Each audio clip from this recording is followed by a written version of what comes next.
Alors, fascicule numéro 2.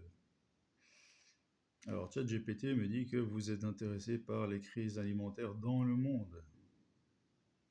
Alors là, dans le monde. Les mecs, la crise alimentaire, elle arrive, mais elle arrive en Europe et en Afrique. Bon, mais pour tout un tas de raisons que j'ai vues là-bas, mais bon, elle va surtout venir en Europe. Alors, déjà, euh, les dettes souveraines, je sais pas trop comment on va faire, puisque nous, on nous dit qu'on est à 100% du PIB, mais il y a tellement de trucs qui sont cachés sous le tapis. Et puis, bon, les, bon, il y a la dette privée, la dette des régions, la dette de l'État, et puis tout un artifice comptable. euh, Bref, les banques, euh, Morgan Stanley et compagnie, bon, ils ont des spécialistes qui analysent tout ça. Alors c'est pas parce qu'on est marqué encore, je sais pas, je crois que l'Allemagne a triple A ou un truc dans le genre, c'est pas parce que l'Allemagne a triple A que les grosses banques ou les grosses les gros emprunteurs vont croire à quoi que ce soit, hein. Ça, il faut bien vous dire, hein. Alors là, crise des dettes souveraines, ça va poser un problème au niveau de l'achat, hein, de tout, hein. Et il y a pas que se fâcher avec les clients, mais bon, il y a moyen d'avoir quand même par détournement, mais là, ça va être compliqué pour le social, hein, les frais, les prestations sociales, ça va se dégrader, hein. Bientôt, les Africains vont donner des prestations sociales. Vous aurez été mieux au Sénégal à être au chômage qu'en Belgique au chômage, hein, les mecs, hein. Alors, euh, déjà, on a des stocks, mais les stocks vont finir. Et les mecs, bon, voilà, vous avez la graine, vous allez acheter un Monsanto, hein, qui est stérile, ça c'est déjà une chose. Mais après ça, il vous faut des engrais et du diesel pour faire fonctionner le tracteur, hein. Et puis, bon, bah, je ne sais pas si c'est comme ça en France, mais ici au Portugal, en tout cas, ma voisine qui a passé son permis de tracteur et qui a fait une demande, qui a fait des formations et compagnie, et consorts, bref. Et on a besoin de sulfate pour faire des pesticides parce qu'il faut mettre des pesticides et des insecticides partout. Alors, je ne sais pas si le Portugal est le roi des pesticides et des insecticides, mais en tout cas, je peux vous dire que ça y va bon train. Même dans le bio, hein. Enfin, moi, je le vois, hein, vous achetez quelque chose de bio au magasin, ça pourrit plus rapidement, c'est plus moche, mais je vais chercher une prune dans mon jardin, 3 jours plus tard, à la poubelle, hein, elle est toute pourrie, hein. Donc ça c'est du bio, ce que j'ai dans le jardin. Maintenant, vous, ce que vous achetez là au magasin, c'est rempli de pesticides, en veux-tu, en voilà. Donc là, comment est-ce que on va changer les lois?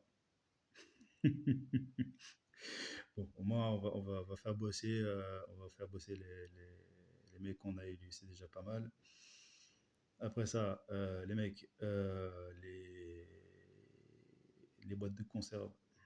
Alors, moi, j'ai été au Sénégal et j'ai vu que la Belgique vendait des champignons en boîte de conserve. L'Espagne vendait des sardines en boîte de conserve. Donc, bon, les mecs, il faut faire chauffer le métal, il bon, on a les moules, c'est déjà pas mal. On a les usines, c'est déjà pas mal.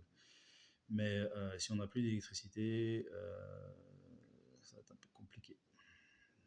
Je crois. Et en plus de ça, il faut mettre des trucs aussi dans les conserves. Et si on n'a plus de diesel, plus d'engrais, plus de sulfate, bon. Vendre des boîtes de conserve vides, je pense pas que ce soit un bon business plan. Après ça, bon, je sais pas quel code para avait, mais dans le sud de l'Ukraine, là, c'est plein de terre noire et c'est très bon pour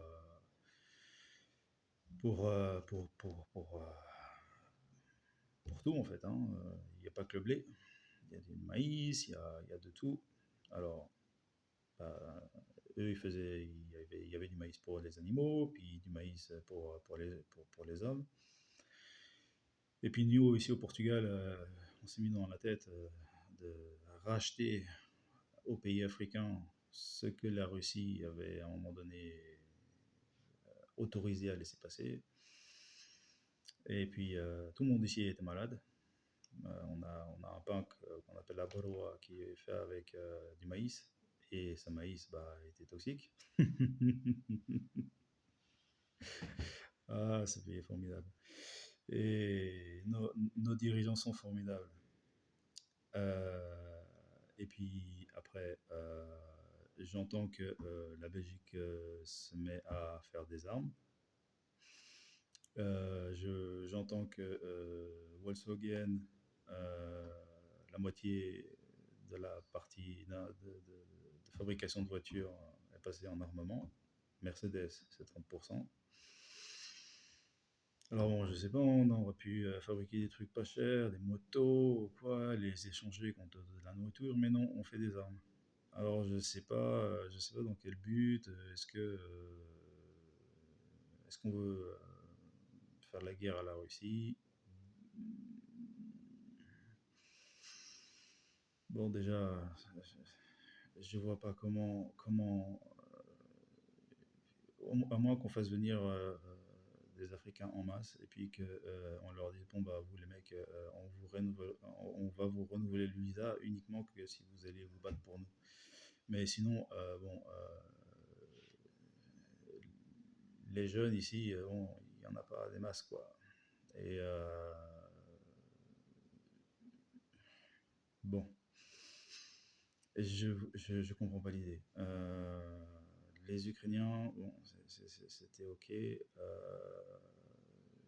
Les connaissant, mais il a fallu quand même de la propagande. Hein. Combien 10 ans de propagande, presque 8 ans de propagande, pour ils aillent se battre contre les Russes. Alors nous, je ne sais pas quelle propagande on va nous jeter à la gueule.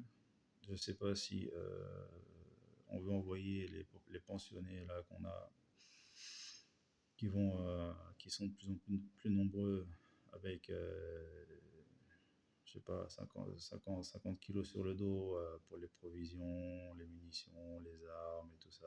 Bon, en plus de ça, on n'est même pas formé.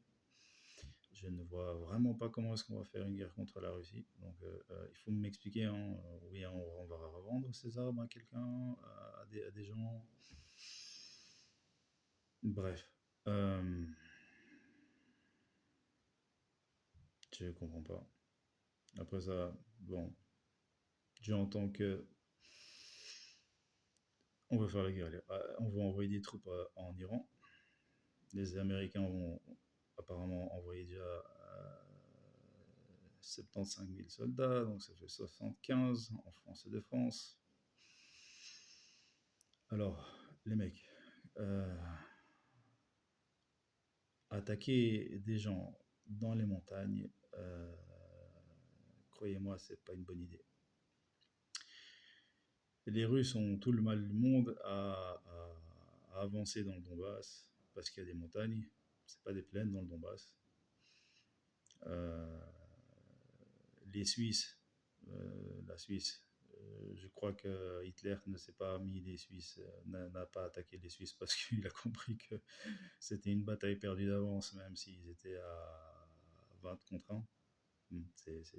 Voilà, ce sont des montagnards, ce sont des gens qui sont déjà plus sportifs que nous, et puis ouais, ce sont des gens qui connaissent le terrain. Il faut connaître le terrain, hein, les mecs. L'Iran, c'est une petite, enfin, c'est une grande Suisse. Alors pour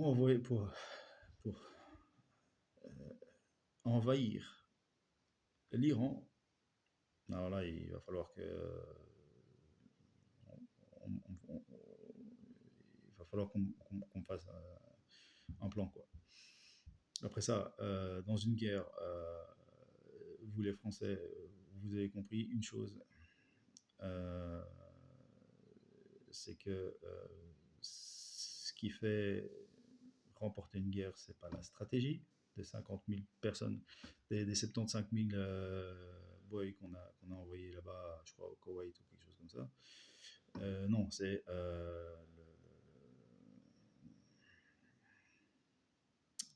la logistique. Il faut que ces gens soient nourris, il faut que ces gens aient des munitions, il faut que ces gens aient du pétrole, il faut savoir que l'ennemi n'est pas idiot et va détruire ses stocks, donc il faut protéger les lignes logistiques. C'est pas comme ça qu'on fait une guerre en envoyant comme ça 300 Spartiates attaquer l'Iran. Non, non, non, non. En plus de ça, bon, l'Iran, en réponse à ça, par le Yémen, a fermé le détroit de Bab el-Mandeb. Donc, bon, bah, il n'y a plus rien qui passe, hein, il n'y a plus de carburant qui passe du tout. Alors là les mecs, c'est bon, les stocks stratégiques. Alors, on fait des munitions, mais sans les stocks stratégiques, c'est bien de faire un char. C'est pour peu qu'on fait des chars encore, mais ils vont rouler à quoi les chars? Je comprends vraiment pas les Européens. Euh,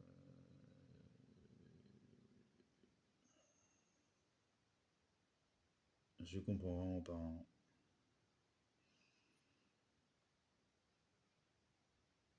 Après ça, bon, bah, le Royaume-Uni n'est pas dans Schengen, mais bon, ils y participent, hein. Euh,